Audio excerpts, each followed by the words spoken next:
And welcome to Tales from the Tips. If you're catching us on YouTube, make sure you give us a like and hit that subscribe button. Grab your own foursome. Join us. Drop and leave us a comment below. We'd love to hear from you. You can find every episode where you find your favorite podcast, Apple, Spotify, and YouTube. And of course, on the Odyssey app. Just head to the Google Play or iPhone store and download Tales from the Tips. That was actually pretty good. That was pretty good. It's like you've practiced that. I've been recording and practicing. I wrote it like 1,000,000 times. 1,000,000. 1,000,000. How many times? I've told you 3. I've told you 3,000,000 times. 3,000,000 times. Right. Don't exaggerate. Don't exaggerate. Yeah. Well, first, I'm DA. I'm Mick. You're. Thanks. Let me do the open here. Let this. I know this is our first one. I'm pushy. You are pushy. I am alongside 15-year tour caddy. You gotta prop yourself up on that one. Mick Middlemo. We like to say, and this is you and I just kind of normally talk, we look at golf from a completely different perspective. You from a perspective of a caddy. I am just a bad amateur golfer.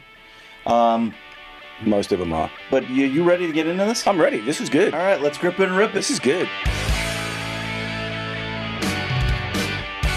This sort of started out of nothing. This is kind of entertaining what we've got going on here. So we made it. We did make it. We made it. Yeah. Like episode 1. I honestly, when we talked about 3 months ago, I did not think this day was ever going to get there. Agreed. When Mike asked me, you think Mick would want to do a show?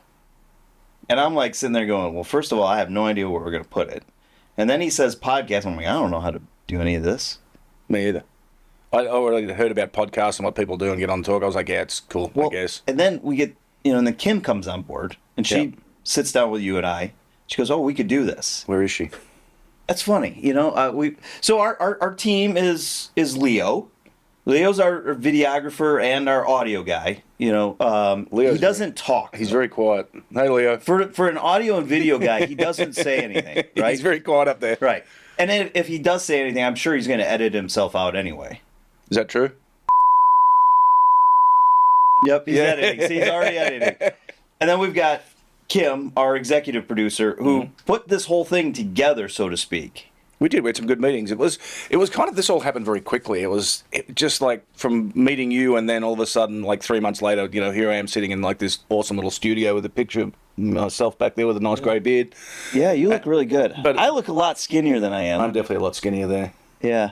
But I mean, it's just how it's all come together. Goals to strive for. It's been amazing. It really has. How quickly it's come together. So we'll get into how this came about. And it's been actually longer than what you just said, a couple of months, because it was almost a year ago that we met. Yeah, for the first time. And we'll talk about it. Let's kind of talk about you first. Okay. I know you're comfortable talking about yourself. Very, very, very much so. Okay. So my partner here, 15-year tour caddy, PGA Tour, LPGA Tour, European now DP World Tour. A little bit. Asian Tour. Yes. Australian Tour. Yep. Any other tours that I'm missing? I think that's all of them. You sure? Yeah, I think that's all of them. Okay. It was a lot. Most notably, and we will get into it in a couple of episodes, you were the caddy for Robert Allenby. Yeah, that one was exciting. That was an exciting 6 months. Fun-filled. I would say. I mean... Yeah, it's a good Google story. 20 minutes that would change the rest of your life. 20 minutes that made me a Google sensation there for a little while and sort of a media sensation back in Australia, that's for sure. Okay. So you've carried for some pretty notable guys. Jared Lyle. Jared Lyle, yeah, great mate of mine. Very sad story. Passed away way too young, 36, I believe. Yeah, when we're recording this first podcast, just over 6 years ago. Thoughts on Jared? Yeah, it still hurts a lot. Painful to see what he went through, and he got married and he was never going to have kids apparently because of the chemo that he'd been through. And he's got 2 beautiful daughters. It was just a sad ending. I mean, he ended up with leukemia. He had it 3 times, and twice since I knew him. And I caddied for him for many, many years. And I actually lived in his house in Orlando. When I was caddying over here, I really had no place to go. So when we'd have a week off was like, hey, let's go to Vegas, or let's go here, so let's go here, let's do this. And then Jared's like, you can stay at my house. And I was like, well, that's kind of cool. And it really was. It was like, you know, you can go back there and relax and unwind and actually stay in a house and maybe have a home-cooked meal, which never happened because I don't think we ever turned the oven on. But, you know, it was maybe to heat up a pizza or something. I don't know. But it was just a very sad ending. I mean, you know, we'll probably get into it a little later. I'd like to sort of talk about that for a whole show at some stage. But, yeah, very, very, very sad ending, that's for sure. Well, there's going to be a part of... Yeah, I will say, we're going to do an episode on Jared. Yeah. I want to know... And we're going to talk about your nickname that he gave you. Oh, the Fossil? The Fossil. Yeah, he called me the Fossil. Because when I started caddying for him, I was like really cool. You know, I was like, I had like 60 pairs of Oakleys. So I was one of those cats. I used to like match my shirt, my belt buckle, my shoes, my Oakleys all had to match. You know, so I would travel and I was... Well, did you caddy for Ricky? No, I didn't have the orange. Yeah. But I literally would travel with like 7 pairs of sneakers and like a whole bunch of different things. But then I started to lose my eyesight when I was like 45, which was a million years ago now. And so I would have to take my Oakleys off. Not to exaggerate. Yeah, exactly. Well, I was getting there. I had to take my Oakleys off and then put my readers on to read the yardage book. So he started calling me the Fossil because I was old, and so I had to stop wearing sunglasses. So we never found an optometrist to sponsor you guys so that you could get some readers or some contacts? I was a poor caddy on the tour. Oh. But then I think I was on eBay or something like that. I bought some like little things, like lenses you could stick on your Oakleys and stuff like that, so I could sort of look down like bifocals, but that didn't really work either, so it just looked stupid. So I just went with no sunglasses and yeah. Okay. The fossil he used to call me, or Uncle Mick. Okay. Daniel Chopra. Great guy. Phenomenal broadcaster, by the way. Yeah, he does good. I mean, he does better. He does better than I thought he would. Yeah. That he would do. I think his second career is going to be bigger than his first. Yeah. He does really, really well. But he was one of the best guys I've ever caddied for. He was so easy to caddy for, and he had a reputation on tour of not being like a really nice guy or being a little bit of a big head and stuff like that. It could have been further from the truth. I mean, great guy, really interesting upbringing. Like, he was born in Sweden, and his parents got divorced, and so he ended up moving to India to live with his uncle. So he was this like little blonde kid growing up on the streets of India, like in New Delhi. Doesn't stand out. No, he stood out like a sore thumb and stuff like that. But great guy. I mean, he's really weird because he has no accent. It's like he has this like generic, like just monotone, like no accent. He doesn't have an American accent, doesn't have a Swedish accent, doesn't have an Indian accent, doesn't have an Australian accent, which he could have because his wife Sam, she's awesome. She's from Australia. She's from Perth. But he's one of the best guys I've ever caddied for. One of the easiest guys I've ever caddied for. Yeah. Like, he never carried a yardage book. He would just like, hey, how far have we got? Just hit that. Okay, he'd hit this. Very, very easy. He never got mad at me for anything like that. Even though I say I never gave him a bad yardage, he'll dispute that. I gave him one in Malaysia at some stage. He looked at me and goes, that's wrong. And I'm like, no, it's not. He goes, no, that's a wrong yardage, but it's okay. It's like nothing. Just didn't faze him. Didn't faze him. But good guy. I mean, one of the best iron players and putters, probably one of the best putter I ever caddied for. The worst driver of a golf ball I've ever caddied for. Couldn't keep it on the planet. You've told me that. Oh. You've said that you think that there are some that are still traveling out of he hit some of the widest tee shots I've ever seen in my life. He hit wider tee shots than I hit. I mean, just for a professional, he probably hit more balls out of bounds than every other player I ever caddied for. And he may have done that in 1 year. I mean, he could hit some bad ones. Oh, jeez. All right. Will Wilcox. And so, for those that are catching us on YouTube, search Will Wilcox TPC Sawgrass Hole-in-One. And you will see Will jump into your arms. He did jump into my arms, and we still, to this day, discuss it, and he doesn't know why. I don't know why, but I caught him.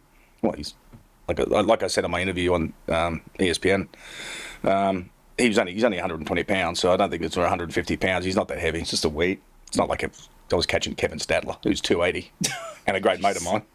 Sorry, there Stads. you go. Sorry, Stads. He's a great... Episode 1, we're throwing people under buses. All right, good. I'll be throwing them all under the bus, trust me. They're all going under the bus on this podcast. Well, we're going to make sure we have some of them on. Oh, yeah. To go along with it. Oh, yeah. Because they'll have to come back. Yeah, Stads will come on for sure. But the thing about that hole-in-one that was really cool about that was we were 3 under at the time, and this was our our front 9 on Friday. And we were 3 under. He's playing nice, and he wanted to hit a 9-iron. There's something about standing on that tee that makes everybody nervous, I can tell you. And I was part of it, because you're looking at the flags on one crane and the flags on top of the scoreboard, and everything's like blowing a different direction. But you kind of know. Yep. And he wanted to hit 9-iron, and I'm like, no, dude, just hit the wedge. And he hit the wedge, and he little chunky in rolls up and goes in the hole and jumps into my arms. And even in his interview, he said that he wanted to hit 9-iron like an idiot, and Mick was like, it's a wedge.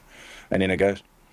First hole in one in 12 years on that hole. I was going to say. Yeah, I think it was 6,210 shots or something. That was the stat they put up there, that no one had a hole in one on that hole. But if you actually look at it, we played with Cam Tringali, and Cam Tringali hit it to like this far. Like he'd stuck it stiff. He'd stuck it both days. Yeah. He'd hit it to like here. Because the first day the pin's on the front, it's a little bit more, you got more of a chance on that front pin. You come off that ridge a little bit. Yeah.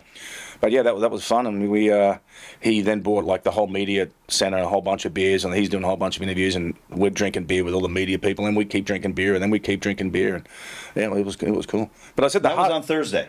That was on Friday. Oh, that was on Friday. So the hardest thing about that was we had to play the next hole, which is the hardest hole, one of the hardest tee shots in golf is the 18th. And the adrenaline is pumping. Like, he's fired up, and the people are screaming on 18, and he's still high-fiving people. I'm like, hey, dude, we got a pretty hard tee shot here. We might want to... He's like, you like driving? I'm like, no. No, dude. No. Because in my mind, I'm like, he hits driver. If he hits driver, this is going straight in the water if he hits driver. Excuse me. And so I said, just hit 3-wood. Like, you've got the whole world on the right-hand side. The world is over there. There's nothing good on the left. Just hit as far right as you can. And he did. I mean, he hit this thing like, he missed the fairway by 30 yards. And he just takes a 4-iron out through the trees, hits it to the front of the green, 2 putts, makes par. And I was like, yeah, dude, that's one of the best pars I've ever. It's like one of the best pars I've ever caddied for, because he was, we're still high five. Oh yeah, and we're just like, we want the round to finish so we can watch the replay. We just want to watch it. Yeah. So we're like, we could get this round over with, and then we can have a few beers. And obviously we had a few beers too many, because we went out on Saturday and shot 83.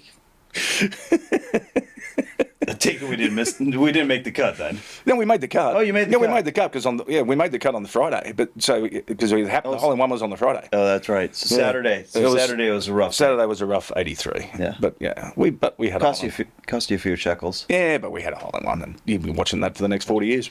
Cool. All right. So I have to ask you about her. Yeah.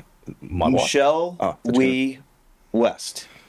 Now, lovely girl. The reason why I'm going to ask you this, she is probably known for going through the most amount of caddies ever.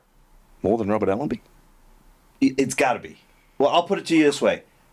Wikipedia stopped listing all of her caddies. Am I on there?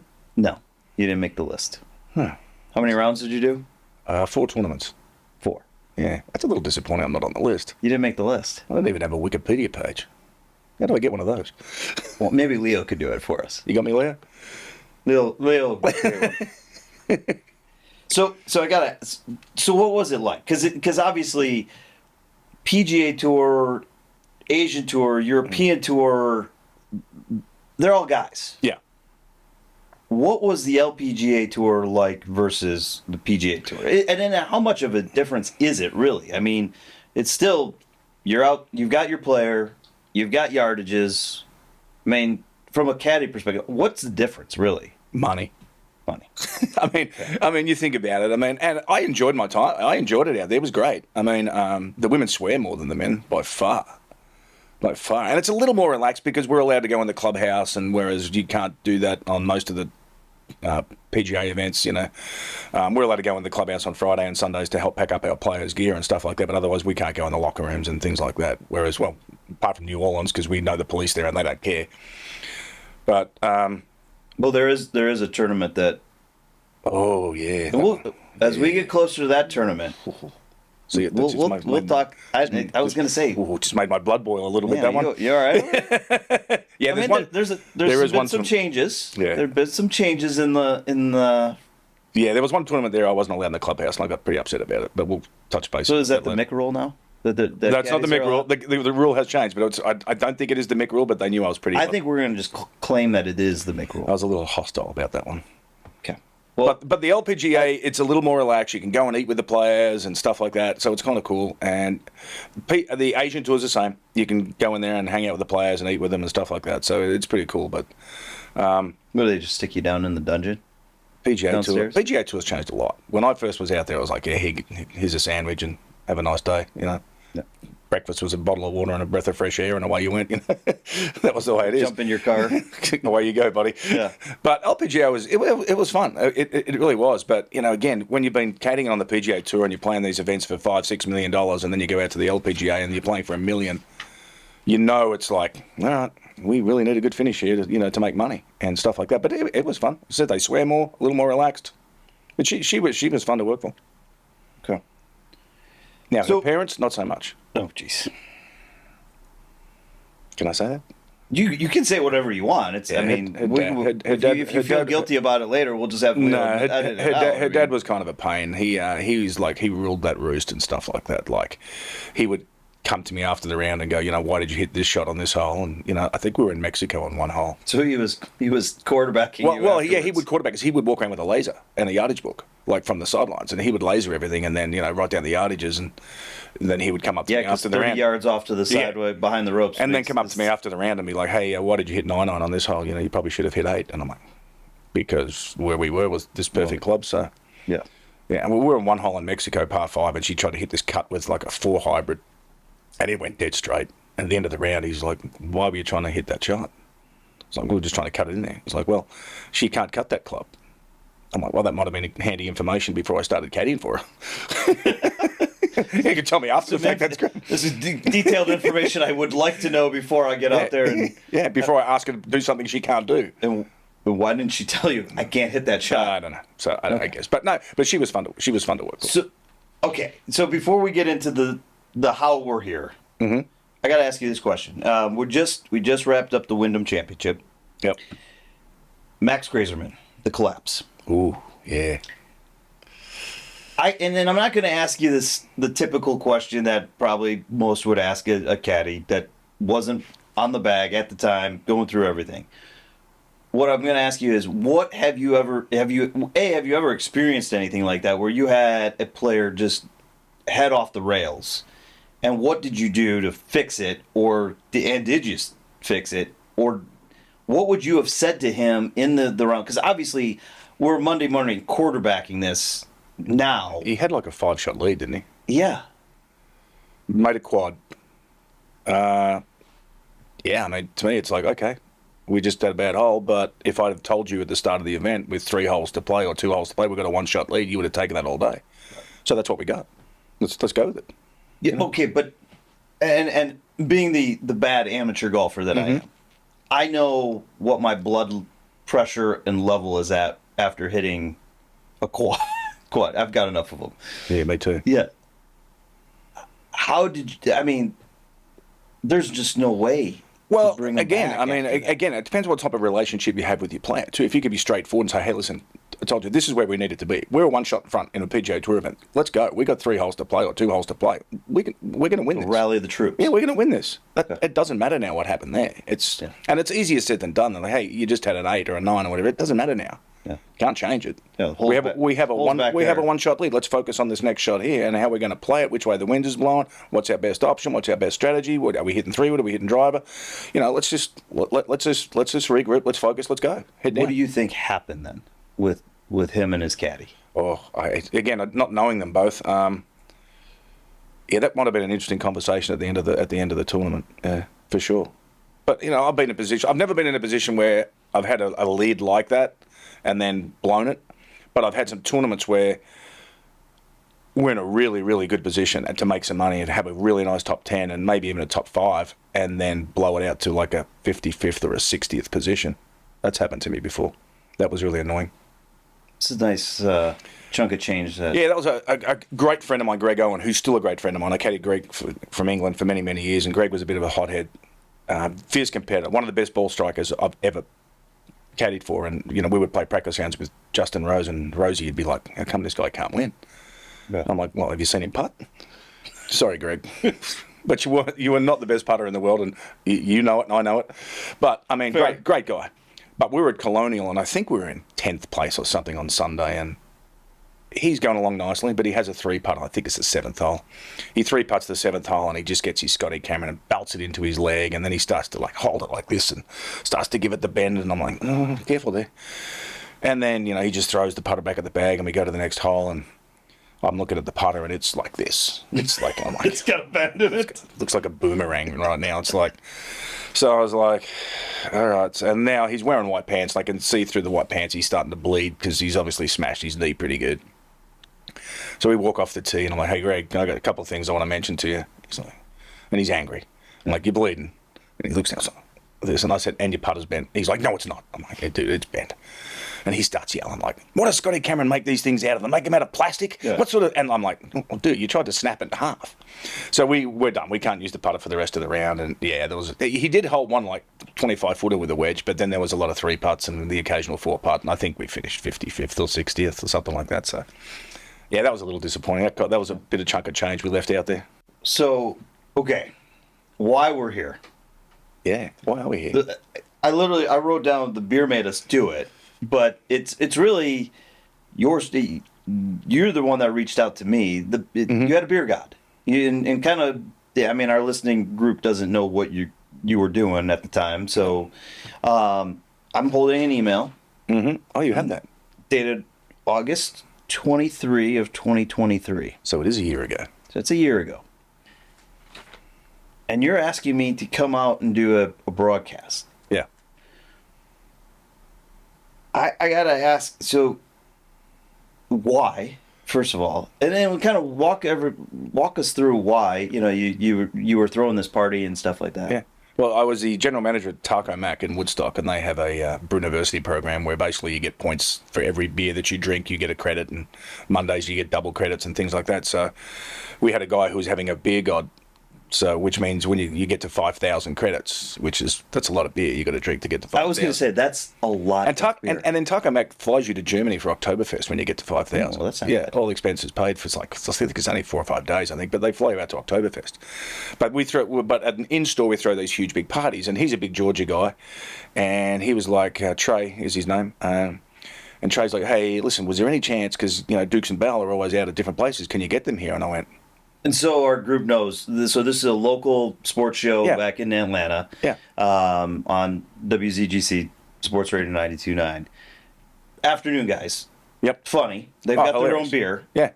Hey Man Ale. Hey Man Ale. Wish I had one now. We maybe we should talk to them about getting us sponsored. Probably a good idea. Probably get some sponsors. As much right? beer as I drink. Right. So, I know from my perspective when you sent me this email. Yeah. The first time we actually talked, you actually told me about. You just Google my name is exactly what you said to me. Google my name. Pretty much. I've never had a client tell me just Google my name. Yeah, then you'll be interested. So. Yeah. And so it was just like I just basically went back to my office, jumped on the computer, reached out. I wonder how I do this, and I got a hold of you, and then you reached back out, and all of a sudden they were setting up, and we were getting this done. So I will say.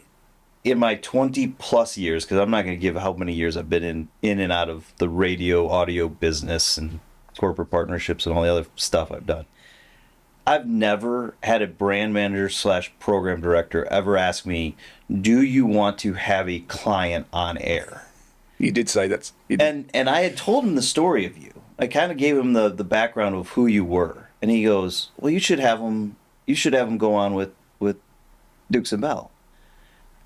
Do you know the amount of texts and emails and phone calls that we got to have you on was amazing. I've never had a client come on air, tell a story, and I don't even remember which side. You might have told like a Tiger Woods story. I think it was a Tiger Woods story. It was something because I can't. Yeah. I mean, it was later. Obviously, it was late fall last year when we did this.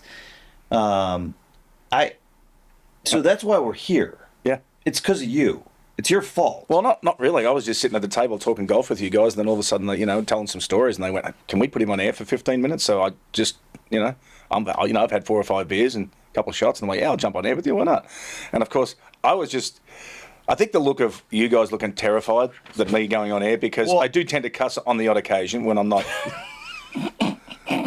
On occasion. On the odd occasion. Yeah. So I could see you've been everyone pretty good today so far too. God, this hurts. Yeah. This takes a lot for me. No, actually, it doesn't really. It doesn't really. But I know you guys were a little bit nervous because, as you said, you'd never had anyone a client just jump on air for 15 minutes and just start rattling off whatever he wanted to rattle off without swearing. Yeah, well, and unscripted too. I mean, Yeah, totally that's the part that I think to this day I still can't believe we did it. And then Mike was like, "Yeah, let's try to get him on air somewhere," and boom, here we are. And here we are. Well, before we wrap today, special rest in peace, Juan Antonio Rodriguez.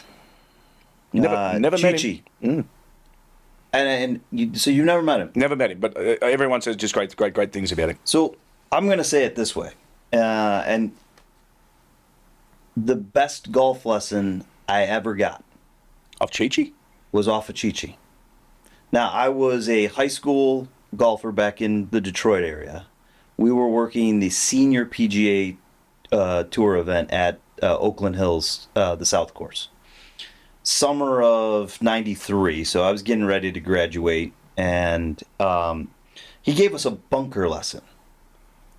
Now, I will tell you, there are still tips that he gave us from that lesson. I mean, we did downhill lies, uphill, flat, buried, fried egg, you name it, he did it.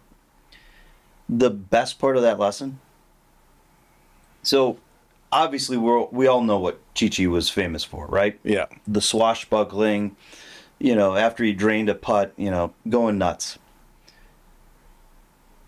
He sits there and don't now. As a kid, you're sitting there and you're watching this guy. I mean, he's got you captivated. I mean, one of the best storytellers. I mean, probably second to Lee Trevino. I mean, Lee could tell some great stories too. He's standing there and he drops a ball right down by the side on his right hand side. Now he's got his putter in his hand, so his caddy's already handed him his putter, right? So we're getting ready. We're waiting for the swashbuckler, right, to come out. And he takes and he goes, now. When there's nobody looking. He's looking around. We're all like, okay, what's he talking about? Takes the ball with the backside of his putter, flips it over his shoulder, hits on the green, rolls. Of course, guess what? It goes in. Oh no! He drops it, and of course, and off we go. So that is my memory of one Chi-Chi Rodriguez. Chi-Chi, rest in peace. You will be missed. You will be missed. So thanks for listening to Tales from the Tips. New episodes drop weekly. Hope to catch you next time. We'll see ya. See you guys.